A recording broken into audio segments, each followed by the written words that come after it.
Will Nico wind up in the Big Ten? Is UCLA going to do something exciting on the football field, whether he's there or not? That and more on today's Locked On Big Ten Squad. You're talking ball with the Big Ten Squad, sponsored by Game Time. From USC to Ohio State, from Michigan to Oregon, from Nebraska to Washington, it's the local experts of the Locked On Podcast Network bringing you scoops, breakdowns, and the most comprehensive preview of the upcoming Big Ten weekend. No hurt feelings and thin skin allowed. Squad up, you're part of the Big Ten Squad. Happy Thursday, everybody, and welcome into the Big Ten Squad. I'm your host, Spencer McLaughlin. Roman Tomashoff of Locked On Huskies is here. Mark Culkin of Locked On USC. And Zach Anderson y UCLA of Locked On UCLA as well. Sit back, relax, and get ready for a four-man squad. Look, we kind of resemble myself this week. Small, but very, very mighty. So, Zach, we start with you. I could go for an hour on the Nico situation, but UCLA has always kind of been seen as the fallback option, and then, no, UCLA is not really in the fold anymore. Is there any chance that that could change and Nico winds up at UCLA? I mean, I hope it doesn't change. There's no reason he should be UCLA should be that fallback option for him. He should find a way to, I don't know, go to USC, go elsewhere. Who knows? There's no real fit for him other than going back to Tennessee and asking for forgiveness. But going to UCLA after what his brass did with Madden, his younger brother, just spurning UCLA in the commitment period to go to Arkansas, where he never even visited, I think it's ridiculous that Nico would even consider UCLA and that UCLA would consider him back. Well, I don't think it's inherently ridiculous since he's from Southern California. I just think, once you get past that fact, everything else about it makes very little sense. But Mark, would USC even kick the tires on the situation? Would it be worth it? Because I don't think it's the worst fit in the world, but I mean, I don't know. Yeah, no, this is a non-starter. He's not coming to USC. It sucks that this young man has to deal with this, but this is kind of the environment he brought on himself. This started back in high school. He's had commitment issues going back to high school, where he was at Warren High School. Then I'm going to transfer to Long Beach Poly, but I'm only going to play in certain games. So Long Beach Poly says, well, we don't need that type of person on our roster. He ends up back at Warren. Zach brings up his younger brother, leaving the Bruins at the altar on signing day. Now all of a sudden, Nico wants to come back to California, maybe use UCLA as a, we'll call it sloppy thirds, because, he was interested in UCLA coming out of high school. Then he ends up at Tennessee. What Nico needs right now, he needs to just rehabilitate his image. Forget NIL, forget the money part of it. Come back to California. Go to a place like a San Diego State, a San Jose State. Pick Fresno State. Pick a school that's not an FBS team. And show that, you can be a quarterback, you can be a team leader, you might even gravitate some players and recruits to come with you who are from Southern California. That's the best thing for him. But right now, if you're going to go to UCLA, I'll tell you what, that would take some major cojones, because he's going to have to answer a lot of questions. And it's not just about, UCLA, but it's about, what does it mean to be a Division I quarterback at this level? What's important to you? Because right now, he's getting some really bad advice. This was the reset college football needed, though. Like I said, I'm sorry that it's happening to him, because by all accounts, he is a good young man. But this is the reset college football needed. I'm happy with all these programs kind of colluding together and say, no, you had $2.5 million in your back pocket. You decided you want $4 million. Tell you what, let's teach you a lesson that there are consequences with decisions. Here's $1 million. Show us that you still like playing football. Okay, a couple of things. First of all, just to be clear, Mark, San Diego State, San Jose State, Fresno State are indeed all FBS programs. I'm sorry, the Power Four. I didn't want us high and mighty as the Big Ten Squad to be up and be like San Diego State. They're basically the FCS, man. How early is it? Let's remind everybody. Yeah, I mean, I've thought of San Diego State before. I think their quarterback situation is okay at best, but do they have $4 million? Is that what it's going to come down to? Roman, I want to get you in on this, because I actually agree with part of what Mark said, which is a rarity, but hey, blind squirrels and acorns, But I think the reset part of it is actually a good thing for the sport, where a school and now the entire sport is just putting their foot down and saying, no, okay, enough is enough. Like, yeah, in 2001, you want to make the case that there was too much power in institutions and not enough for players. It's kind of hard to argue that. The pendulum, though, has swung the other way, and it has swung too far, and now the schools and athletic departments are saying, and coaches are saying, no, we're not just going to give you $4 million just because you're a super talented guy. Oh, absolutely. Where the first thing I said when I saw that Tennessee would be moving on from Nico was good for Tennessee. Was they're doing the right thing by doing this, by not giving into his demands. Where I feel, Zach, I'm sorry, but, Mark at USC, Spencer at Oregon, when we were Whoa. I am neutral arbiter of all things college football. Where's this Oregon label coming from? You're wearing a green shirt. Yeah, you are wearing a green shirt. Whoa, this is Army green. This is locked on Army green. There is no team on here whatsoever. I don't stand for such accusations of bias. I bet you it says Ducks on the back. Yeah, if I'd put on a piece of tape and written it in Sharpie, sure. It still counts. Before Spencer had to go and defend himself here for no reason, when I was gonna, not just totally run down Oregon for the first time in my life, I was like, if my whole thought process when this originally happened was, if Nico can ask for 4, Bo Nix in 2023, Caleb Williams in 2023, Michael Penix in 2023, they should have asked for 30. Like, that's if Nico's stat line from 2024 was, anything remotely in the ballpark of somebody who deserved $4 million, I think the Tennessee would have been okay with doing that. But it's ridiculous. And Zach, when, UCLA got in the mix and then now has seemingly backed off, I kind of felt bad, because it's just one of those things where it feels like way too much of a headache at this point. So getting a hard reset and finding a way to go and, remake your image, just find a way to prove that you can't miss long on every other throw, where there's a thread I saw on Twitter of there's 5 minutes of him missing long on just wide open receivers time and time again. If you can go find a way to rehabilitate yourself, not, just in terms of how you actually play as a quarterback, and hone in on some of the things that made you a 5-star prospect coming out of high school, great. But you haven't proven that yet at any point outside of, some flashes. Yeah, I think there is a twofold shift that he has to undergo, and I definitely do not believe that this is all him. There are external factors that are driving the bus here, and I do echo what Mark said, that I feel bad he's at the center of it. But it is kind of a reset that I felt like was going to come in college football eventually, because he's out there asking for $4 million. He's capable of being a $4 million a year quarterback. He is not that right now. So he's left looking for a situation where someone's going to be willing to overpay for him, and he's going to rehabilitate that program's going to be able to rehabilitate his image and also his play on the football field. Like, I don't know who that is. Everyone's pulling out. If UCLA is like, we're good. North Carolina is like, we're good. He entered the portal with a do not contact tag. Maybe that's changed by the time you're all listening to or watching this show. But I don't know where else he could wind up but back at Tennessee. Tulane even pulled out of the show. Yeah. So that's all you really need to know. Look, I don't think Tulane would have had the money. Tulane could find $1 million. Tulane's not a poor school. No. They could find $1 million, but if he was sticking to the $4 million number, we know they don't have that, because that's what their quarterback just got to go to Duke. Like we've all been agreeing upon, we needed a reset right now, because this actually started during the playoffs. If those allegations are true that he was trying to hold out for more money to play in the playoff game, college football needed this a lot. I mean, it needed it desperately, because we're at a stage right now where the tail is literally wagging the dog, and you can't have it. The schools have to remain in power in some way, shape, or form. No one's saying the players shouldn't get paid, but this shouldn't be free agency on steroids.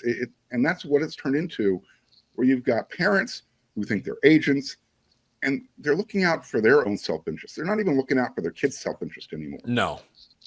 But like, anybody who's gotten in Nico's camp and encouraged him to go down this path doesn't have his best interest in mind. He's now an incredibly toxic name in college football. He's struggling to find a quality. There is no way his football situation in 2025 is better than what it would have been if he'd stuck it out and stayed at Tennessee. I don't know that he's going to get as much money as Tennessee was already paying him. I don't think he's going to be on as good of a team with a coach as good as Josh Heupel.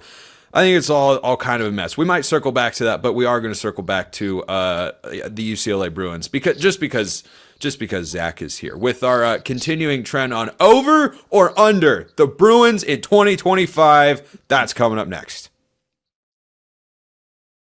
First, this episode brought to you by Upwork. Scaling your business requires the right expertise at the right time. With Upwork, you can find specialized freelancers in marketing, development, design, and more. Experts ready to help take your business to the next level. Upwork gives business flexibility by connecting them with top freelance talent across multiple industries, including IT, AI, web development, and marketing. Whether you need extra hands for a project or a long-term partner, Upwork makes hiring simple and affordable. Finding the right talent is what you want to do as a business, and they're here to help. If you need help with a marketing campaign, Upwork can connect you with a freelance expert who delivers incredible results. Cost-effective growth. Instead of hiring full-time, Upwork helps find affordable, top-tier freelancers to scale your business efficiently. Visit Upwork.com right now and post your job for free. That's UPWORK.com, Upwork.com to connect with top talent and grow your business today. Check them out at Upwork.com. All right, so Nico or no Nico, Zach, UCLA will play football this year. How many people will be watching? I mean, I hope you will, at least. But I don't know. Give me a snapshot of optimism for UCLA going into Deshaun Foster's year 2. They have one of the lowest win totals in the Big Ten. Do you think that's a sign of disrespect to what you guys have down there? I think Deshaun Foster's building something. Doesn't mean they're going to get 8-9 wins. Doesn't mean they're going to a playoff and they'll be in Indiana. Of course, the super optimistic fool like I am could think, oh, Indiana 2.0 this year. But it's really trying to figure out what the quarterback situation is. That was already the question prior to any Nico rumors, anything. It's what can they do with a one-year rental with the JUCO extension for NCAA eligibility. They have Joey Aguilar coming from App State. They don't really have a future behind them, and it doesn't seem like Aguilar is running away with the job in spring camp, which is a bit of an uh-oh. The defense, which was good a couple years ago, Kaka Molloy had some remnants of that last year. That's mostly all gone. But a new offensive coordinator, which should breathe life into the offense with Tino Sunseri, and then you mix in a Kaka Molloy hopefully working some magic. This is a team that I think could surpass that low over-under for the win total. It's 4.5. So repeat of last season, and you're going over if you want to spell some optimism in there. But make your declarative take right now, Zach. Over under 4.5, because I got to tell you, I don't love their schedule. Boy, I don't know. I think they can go over. Now, I'm an optimistic fool, so I'll make that clear. Bias blue, I'm wearing it all. Spencer doesn't. He wants to go neutral arbiter. We know he's wearing green. Army green. Not even the Army Black Knights. This is just U.S. Army green with locked on it and nothing else. Sir, yes, sir. Okay, so UCLA is going to go over, whether it's by the 5, whether you get some pins in the lane and call it bowling, whatever it might be. I'm saying UCLA can go over and might go. UCLA had a horrible start last year and had all the reason to give up, and they had a good, strong finish. And that was with a horrible offense, an unexpected presence from the defense, and some big wins down the stretch. I'm not going to come out here and say they're going to win 8-9 games, but I think there's room for optimism that they can pass 4.5 to 5 to 6. Okay, so all right, Roman, you can weigh in here first. Mark can let all of his thoughts fester, and then he can dunk on him. He can dunk on him at the end. Here's Zach. Where are the 5 wins? I don't see the 5 wins. You might be losing week 2 at UNLV. I just don't see that. I think it's a fascinating game. What was it? In December, I sat at a flat tire next to some of the UNLV football players when they're going to the LA Bowl. As much as they're cool, I think they can beat UNLV. Doesn't mean that was the coaching switch and what they've done that they won't beat UCLA, but I'd like to believe they can get a W. Can we go back to what you just kind of like slid in there? You ran into the UNLV football team when they had a flat tire on their bus? There was a couple of players. This was very early in their trip in December. I had a flat tire, ran over something on the 110 freeway in the South Bay, pulled over. Another car came behind me with the flat tire. And there were like 3 players from the UNLV football team who were telling me, oh, such and such will win the Heisman. This is what happens. Oh, this is cool. We met the new coach. And this is right before they went out and got the dub. How about that? Zach Anderson y UCLA, a connected man to UNLV football. Okay, Roman, you see 5 wins for UCLA here? I'm seriously struggling to see where they come from. So as I look at this, it's going to be really funny because let's run in Zach's hypothetical world here where they do beat UNLV. This 3-game winning streak is going to be the best part of your fall, Zach, where UNLV, New Mexico, Northwestern, and then who's the other win in here? Maryland? Oh, absolutely. Bring on Maryland. I mean, that's your most winnable Big Ten game. I think that's more winnable than at Northwestern because you have to go on the road to Evanston in that, makeshift stadium. Like, it feels weird. Crazy things could happen. Yeah, for a UCLA win. I think we can make the math work for 5. Absolutely. Okay, name me the 5. Let's see. I'm cocky enough to think maybe they can mess around against Utah. Week 1 and get one of those dumb college football wins that makes no sense. Like a week 1 where you're like, oh, what happened there? I think UCLA at home could do something weird there. Obviously, the other 2 non-conference games. And then you mix in Northwestern. You mix in the likes of Maryland. Last year, they messed around and won at Nebraska. Nobody saw that coming. Not saying that that's going to happen this year or anything, but weird things can happen in the stage of a season where a team could overlook UCLA and the Bruins could steal one again this year, and that can account for the 5 to 6 wins. Should they? Are they good enough? Do they have a lot of question marks? Absolutely. But as I said, I already qualified this. Optimistic fool. You're looking at him. You're hearing him speak right now. The last 3 games of the season. I mean, the most winnable one is this guy's team. That's Roman for those listening on podcast.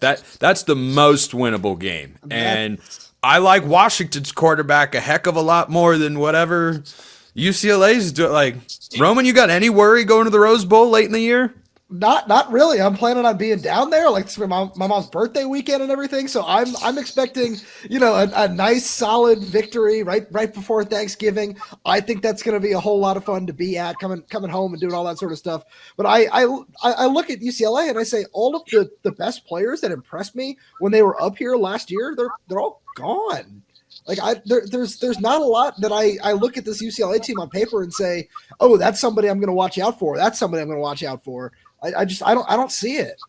Okay, Mark's been waiting patiently like a kid in a candy store, ready to go crazy and fill up his bag. So you go ahead, Mark, and make your case for UCLA over under 4.5 wins. So I'm going to surprise a few of you here, well, the few of us here. Oh, last year was kind of atypical of how UCLA football comes out of the box. People don't realize they're on the quarter system. Those guys don't even start classes until beginning of October, it feels like. So they typically are always focused on football. I can see these guys coming out of the box 4-0 and then losing their final 8.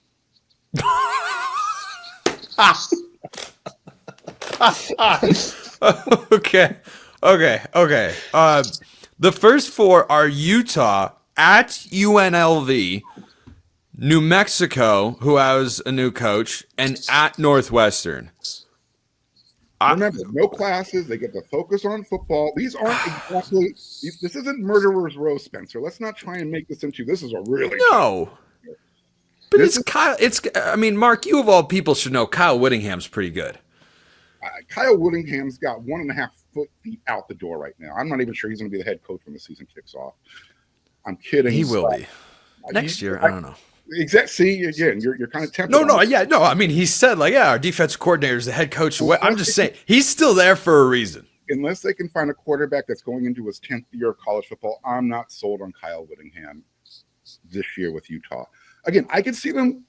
I didn't say they're going to do it. I can see it happening where they go 4-0 because it's not Murderer's Row.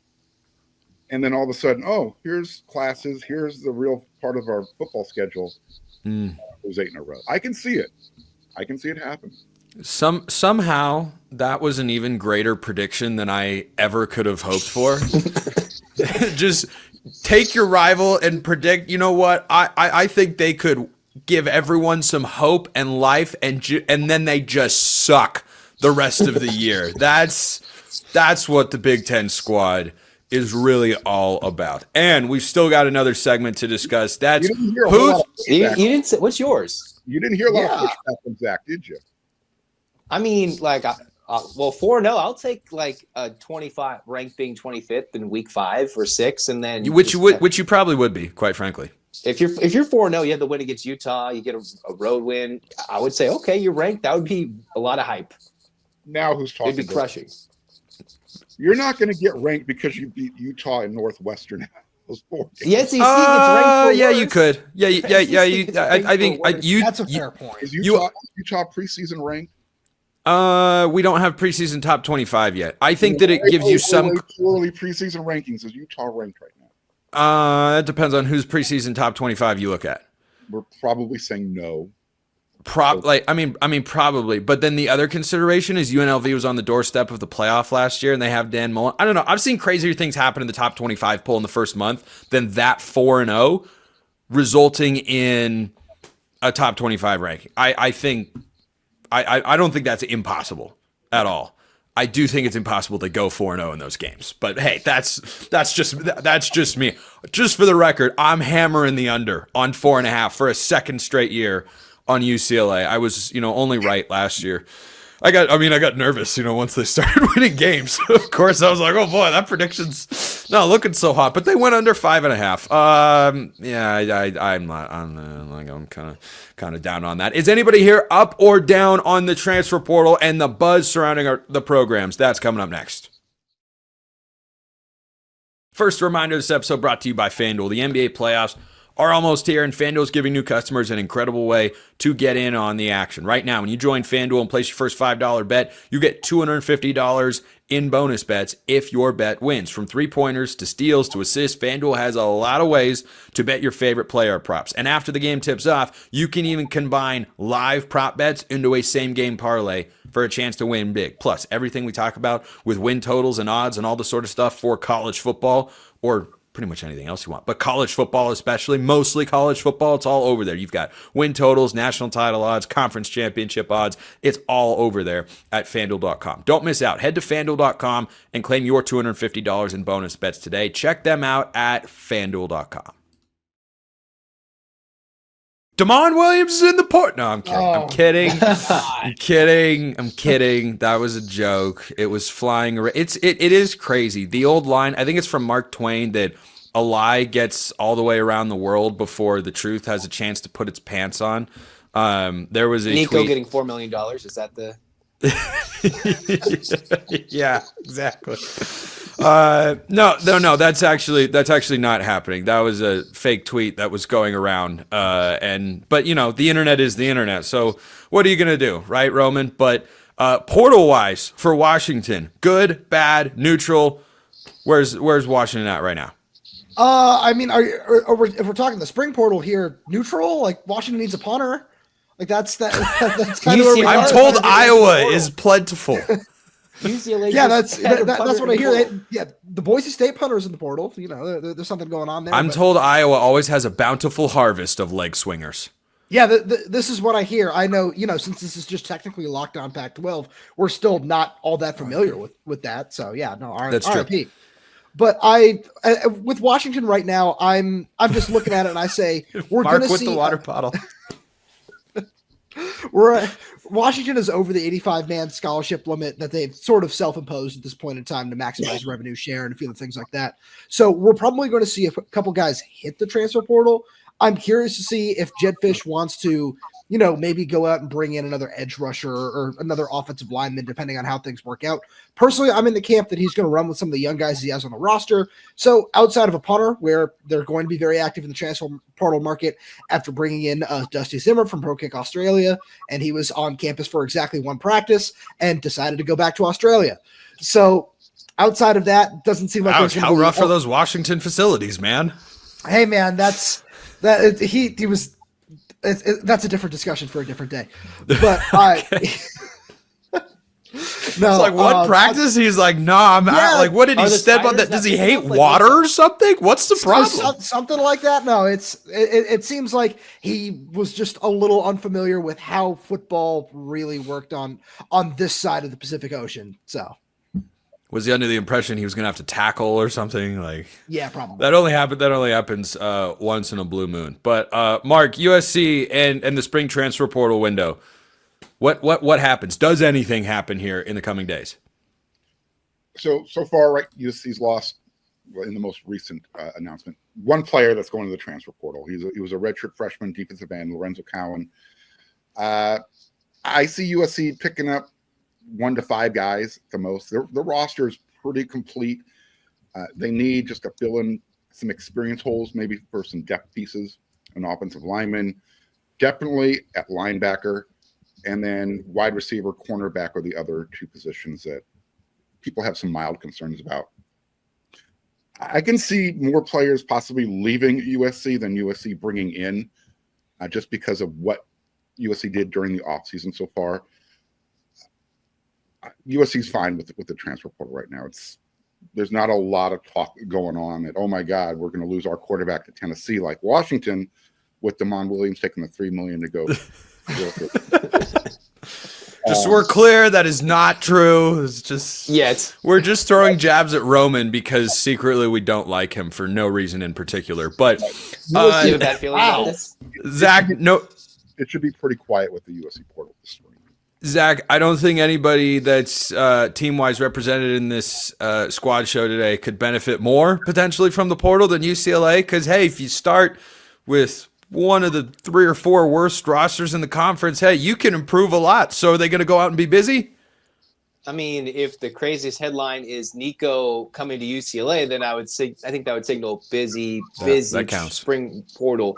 I think the one thing is Caden Robinson, who came from App State with Joey Aguilar, he was deemed ineligible, didn't get that waiver to extend his career. So UCLA might be in the room looking for a receiver.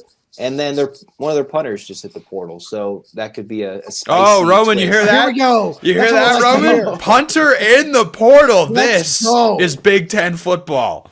But I heard he kind of wants to go to Australia. So Hey, I hear it's very nice. I mean, there's nothing inherently wrong with Australia. It's home to like this world's 7 deadliest snakes, and so I would biggest spiders, right? Yeah, and big spiders too. I mean, that's probably more in the outback, more so than Sydney. I would guess. People seem to like it there, but yeah. I mean, well, let's close with this important discussion, Zach. How big of a loss is the punter really? Because he could be busy this fall, whoever the punter winds up being, right? I mean, if he transferred from Iowa, probably big. But I remember going to the UCLA LSU game, and the big surprise for all the LSU fans was how good the UCLA punter was. So but they had 2 punters at the time. I don't think it was Brody Richter, but it was, they were excited with the punter. I think Richter, he's moving on. I think we'll be fine. Excited about the punter. The Rick Neuheisel punting is winning mantra again. It's winning. Let's do it. I mean, 5 wins. It can be. I saw one of my favorite tweets about the Masters from the weekend was when Rory went conservative on the par 5 13th and put his wedge in the water. Someone tweeted, Rory just punted on 4th and 3 at midfield, and the punt was blocked. And I thought that was perfect. Like, that is indeed exactly what happened. But, hey, Tino Sinceri could change things. We don't know. We'll just wait around and find out. Roman Tomashoff, Locked on Huskies. Mark Culkin, Locked on USC. Zach Anderson y UCLA, Locked on UCLA. I'm Spencer McLaughlin, Locked on all over the place, sort of. This has been the Big Ten Squad for this week. Thanks for tuning in, everybody. We'll see you next time. And until then, hope you all have a wonderful rest of your day.